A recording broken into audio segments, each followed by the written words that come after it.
Olá, vamos dar uma olhada em duas leis bem antigas lá do livro de Números. Pode parecer coisa do passado, né? Mas a gente vai ver como elas criaram ideias de justiça e legado que, olha, fazem sentido até hoje. Então, imagina só a situação. Como é que se constrói uma sociedade justa começando do zero? Era exatamente esse o desafio do povo de Israel. Depois de anos e anos no deserto, eles estavam para entrar na Terra Prometida. E aí, não adiantava mais ter só regrinha de sobrevivência, sabe? Eles precisavam de uma base sólida para construir uma nação. O cenário é esse: as Campinas de Moabe. Uma geração inteira está ali, prontinha para começar uma nação. E é nesse momento que eles recebem as regras do jogo, sabe? As leis que iam organizar a nova sociedade.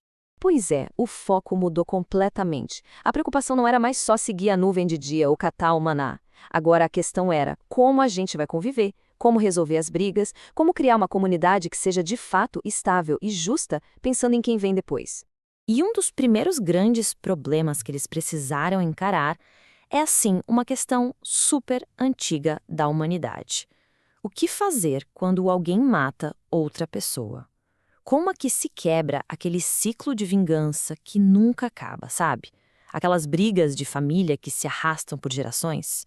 Então, a solução começa de um jeito bem inteligente, pela própria organização do país. A ordem foi dar 48 cidades para os levitas, que era a tribo dos sacerdotes. E a ideia de espalhar eles pelo território todo era genial, porque assim o conhecimento da lei e a justiça, né, estariam perto de todo mundo. E olha que interessante, dessas 48, 6 cidades tinham uma função super especial. Eram as famosas cidades de refúgio. Pensa nelas como lugares feitos para dar uma pausa na violência e garantir que a pessoa tivesse um julgamento justo. E aqui está o pulo do gato. A lei fez uma coisa super avançada para a época. Ela diferenciou uma morte intencional de uma morte acidental. Basicamente, o que a gente hoje chama de homicídio doloso e culposo. Se a pessoa matou de propósito, com raiva, a punição era pesada. Agora, se foi sem querer, um acidente mesmo, aí o acusado tinha para onde correr. Ele ia para uma dessas cidades de refúgio para se proteger da vingança imediata e ter um julgamento de verdade. A figura-chave nesse processo todo era o chamado vingador do sangue, que em hebraico é Goel. E essa palavra é fascinante, porque Goel não significa só vingador, também significa redentor, aquele que resgata, que protege a família. Pensa só que loucura, a mesma palavra para vingança e para redenção. Isso diz muito, né?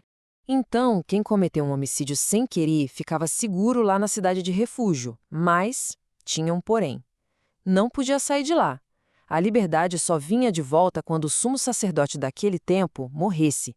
A morte dele era como um ponto final, sabe? Um recomeço para a comunidade toda, que permitia que o acusado finalmente voltasse para casa em paz, sem medo de ninguém querer se vingar.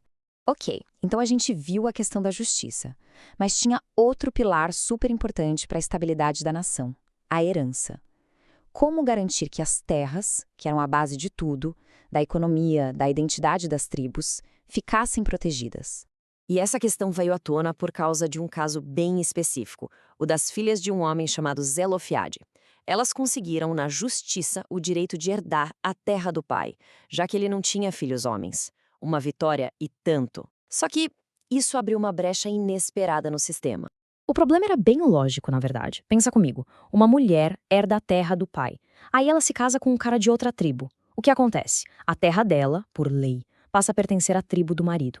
Se isso acontecesse várias vezes, uma tribo podia acabar perdendo um monte de terra, o que ia bagunçar todo o mapa social e econômico que eles tinham planejado.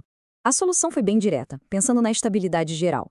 A regra passou a ser: se uma mulher herdasse terras, ela precisava se casar com alguém da sua própria tribo. Simples assim. O princípio por trás era claro: a herança que cada tribo recebeu, bom, era para ficar com ela para sempre. Ok, a gente viu a lei do refúgio e a lei da herança. Mas o que isso tudo nos mostra no fundo? O que está por trás dessas regras? Elas revelam os valores que eram a base dessa nova sociedade. Fica bem claro que não eram só regras por regras. Por trás de tudo, a gente vê princípios muito fortes. Primeiro, a vida humana é sagrada e precisa ser protegida. Segundo, todo mundo merece um julgamento justo. Terceiro, é preciso equilibrar a justiça com a misericórdia. E, por fim, Uma sociedade precisa de ordem, de organização, para que todo mundo possa viver bem. Mas a história não para por aí. Para muita gente, esses conceitos lá do Antigo Testamento são mais do que leis. Eles são como setas, apontando para uma realidade espiritual muito maior. Pensa na cidade de refúgio, um lugar físico que protegia alguém de ser condenado à morte. Isso se torna uma metáfora poderosa, né? Uma imagem de um refúgio espiritual, um lugar de segurança contra a condenação. Do mesmo jeito que o acusado corria para se salvar numa cidade, os salmos vivem falando de Deus como a nossa rocha, a nossa fortaleza, o lugar seguro. E claro, seguindo essa mesma ideia, a tradição cristã vai enxergar em Cristo esse refúgio final, o lugar de proteção definitiva. E a história da herança? A mesma coisa. Toda aquela preocupação em garantir um pedaço de terra para cada família, isso é como um eco, um vislumbre de uma promessa, de uma herança muito maior, uma herança espiritual. E essa promessa de herança chega ao seu ponto máximo lá no Novo Testamento. A herança final não é mais um pedaço de terra. É algo muito maior, um reino eterno, preparado para aqueles que são chamados de benditos de meu Pai. E, no fim, aquelas leis antigas que falavam de cidades e casamentos acabam nos fazendo pensar hoje. Elas nos deixam com algumas perguntas.